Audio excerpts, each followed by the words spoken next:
Muy buenos días. A continuación les vamos a hacer una presentación de la Escuela de Frankfurt y la teoría crítica. Autores Luis Ramiro López López y Gloria Isabel Soler Jiménez, quien les habla. Presentado la doctora Nelmir Marrero Perdón.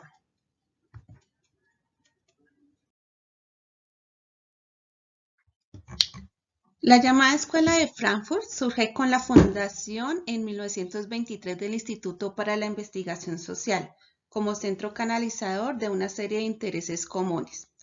Después de la Primera Guerra Mundial, en Europa Occidental, bajo una nación tecnológica, cultural y económica avanzada y con los fracasos de las revoluciones obreras influenciadas por el surgimiento del nazismo, se funda en Frankfurt un instituto para la investigación social asociado a la Universidad de Frankfurt, basado en el estudio social, a través del enfoque marxista, lo que significó un gran aporte dentro de las ciencias sociales. Dicha institución llegó a tomar gran importancia en Alemania y en otros países que seguían las discusiones teóricas y políticas que pretendían una teoría social y política crítica. Dentro de las principales fuentes de pensamiento tenemos la teoría de Weber, análisis histórico comparativo del racionalismo occidental referido al capitalismo, el Estado moderno, a la racionalidad científica secular, a la cultural y a la religión. También encontramos la teoría de Freud, donde hablan sobre el descubrimiento del subconsciente, importancia del complejo de Edipo, análisis de las bases psicológicas del autoritarismo y del comportamiento social y racional. En cuanto a la crítica del positivismo, al que se considera expresión del conformismo como filosofía, como método científico y como ideología política. La teoría marxista nos habla de las críticas de la ideología burguesa, crítica de la alineación del trabajador, materialismo histórico, la historia es vista como una lucha de clases y de explotación del trabajador bajo distintas formas en cada época histórica. Al hablar de la teoría crítica de la Escuela de Frankfurt, se tiene en mente una de las líneas de reflexión de la filosofía y de las ciencias sociales más relevantes en el siglo XX, de la que hoy ya se pueden identificar tres generaciones. Teniendo en cuenta esta primera generación, tenemos que hablar de sus principales teóricos. Entre ellos encontramos a Max Horkheimer, Teodoro Adorno, Walter Benjamin, Herbert Marcuse, Leo Leuwenthal, Friedrich Pollock y Erich Fromm. En la primera generación de la teoría crítica de la Escuela de Frankfurt, la idea de una crítica de la racionalidad social se va a interpretar todo como una crítica de la racionalidad instrumental, característica para Horkheimer y Adorno de la modernidad occidental como un todo. Sin embargo, en la primera de esa misma generación e incluso para esos mismos autores, la interpretación del sentido y del alcance de esa crítica no va a ser la misma a lo largo del tiempo. Podemos identificar en la primera generación tres momentos. Un primer momento o etapa se denomina materialista entre 1930 y 1937, bajo la dirección de Mark Horkheimer, que realiza una reformulación del marxismo. Se le adjudica a Marx bajo nuevas circunstancias, sin embargo, una transformación utópica e idealista de la sociedad, pero haciendo una reflexión global sobre los procesos que consolidan la sociedad burguesa capitalista. En un segundo momento o etapa encontramos la teoría crítica entre 1937 y 1940, en la cual el panorama se torna desalentador. Acaba de pasar la Gran Depresión de 1930. En 1933, Adolfo Hitler llega al Parlamento alemán con sus ideas nacionalistas y ultraderechistas. El régimen de Benito Mussolini se impone en Italia y en España se desarrolla la guerra civil. El interés de la escuela será entonces el de realizar una interpretación crítica de la sociedad, las revoluciones, las guerras, el nazismo, el fascismo, el totalitarismo, etc. Para ello, utilizan principalmente los análisis de la sociología, la psicología y la economía. Y en un tercer momento o una tercera etapa se denomina crítica de la razón instrumental, ubicada entre los años 1940 y 1945, en donde aparece una desconfianza respecto a las capacidades del hombre de construir sociedades humanas, justas y racionales.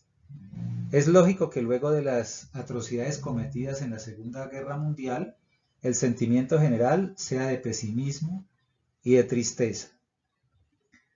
Dentro de la teoría crítica podemos hablar de 5 momentos especiales, dentro de los cuales es importante resaltar la crítica al positivismo, en donde el método científico es único y no aplicable al ser social cambiante. Hay una neutralidad de las ciencias, exclusión de juicios de valor, falta de compromiso social, y el hombre se convierte en objeto de los acontecimientos y no en sujeto. Como segundo aspecto tenemos la crítica al marxismo, en donde este marxismo es dogmatizado en la Unión Soviética, vulgarizado en la socialdemocracia y oficializado en países socialistas. Tercero, encontramos la crítica a la sociedad burguesa, en donde los sociólogos burgueses justifican el lema de la Revolución Francesa: libertad, igualdad y fraternidad. Crean una ciencia ajustada a sus intereses, sin conflictos y armoniosa. El conflicto es reducido porque queda domesticado. En cuarto lugar, encontramos la crítica a la sociedad moderna, en donde hay una represión de la cultura por la racionalización. La racionalidad formal adecúa los medios a cualquier fin y no a los valores humanos. Hay un desequilibrio ambiental, el mundo moderno es irracional, no responde a la racionalidad sustantiva defendida por la Escuela de Frankfurt. La tecnología impone un control cada vez más extenso sin que los sujetos puedan resistir su influencia. Y en quinto lugar encontramos la crítica a la cultura de masas, manipulada por la industria cultural americana del entretenimiento. Se impone la racionalidad tecnológica. La cultura se transforma en una mercancía sujeta a oferta y demanda. La industria cultural promueve el conformismo, la idiotización, la evasión de la realidad, el consumo y la enajenación de luchas por una vida mejor.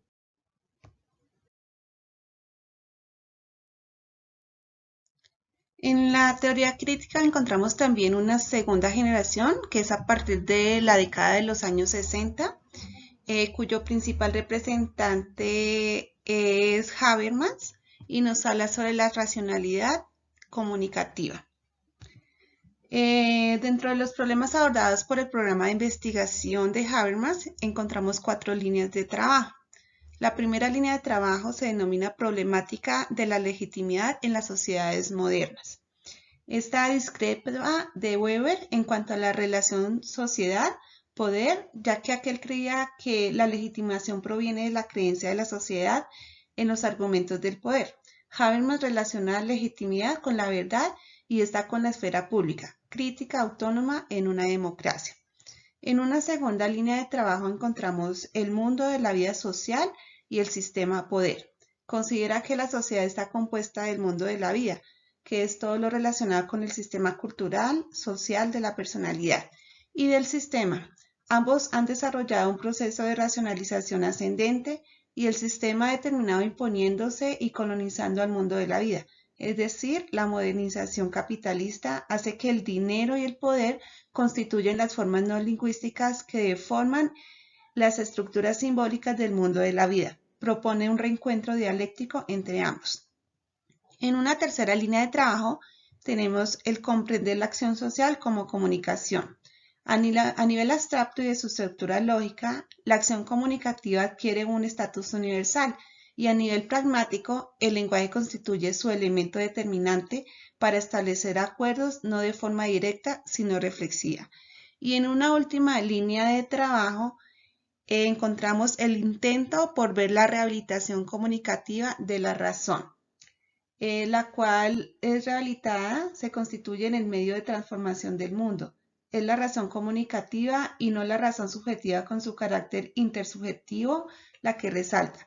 La razón comunicativa constituye entonces el principal elemento para mantener una correcta relación entre verdad y razón, requisito indispensable para una verdadera legitimación.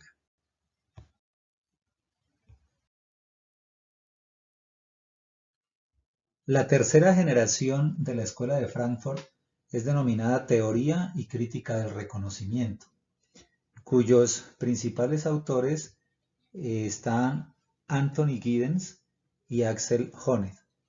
El principal representante de lo que se podría llamar la tercera generación de la teoría crítica de la Escuela de Frankfurt es claramente Axel Honneth, el exasistente de Habermas y actual director del Instituto de Investigaciones Sociales.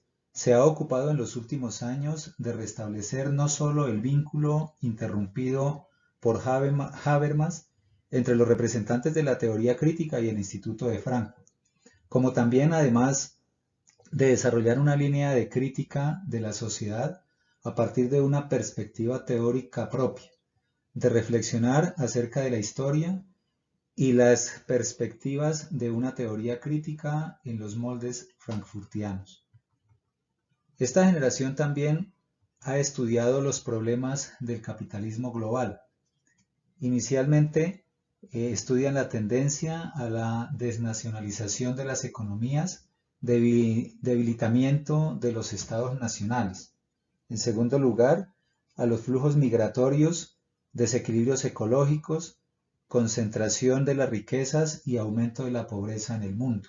Y en tercer lugar, la pérdida de derechos sociales, la transformación en los patrones educativos, el aumento en las redes globales de telecomunicaciones y el nacimiento de nuevas instancias de comunicación democrática, entre otras. En la primera parte de Lucha por el Reconocimiento, Honneth presenta una reconstrucción de la teoría hegeliana a partir de sus escritos de Jena, pero al contrario de Habermas, que también se había apoyado en esos textos, Honneth se va a concentrar solo en las distintas formas de interacción presentadas por Hegel, como formas de reconocimiento intersubjetivo y en la concepción del carácter normativo, basado en expectativas de reconocimiento recíproco, de la lucha social por el reconocimiento. A partir de las tres tesis anteriores, Honneth construye su propia teoría de reconocimiento, después de fundamentar su actualización de Hegel y Mitt para la interpretación del mundo moderno a través de material empírico y proveniente de las ciencias sociales y la psicología. Honneth expone su teoría del reconocimiento. Los tres modelos o esferas de reconocimiento recíproco corresponden aquí a tres dimensiones de la personalidad individual y resultan, en caso de una relación bien lograda, a tres tipos de autorrelación práctica del sujeto consigo mismo. Finalmente, en la parte 3, Honneth presenta la relación de la teoría del reconocimiento con la gramática moral de los conflictos sociales, que aparecen en el subtítulo de la obra, es decir, con la idea de luchar por el reconocimiento propiamente dicho. Muchas gracias.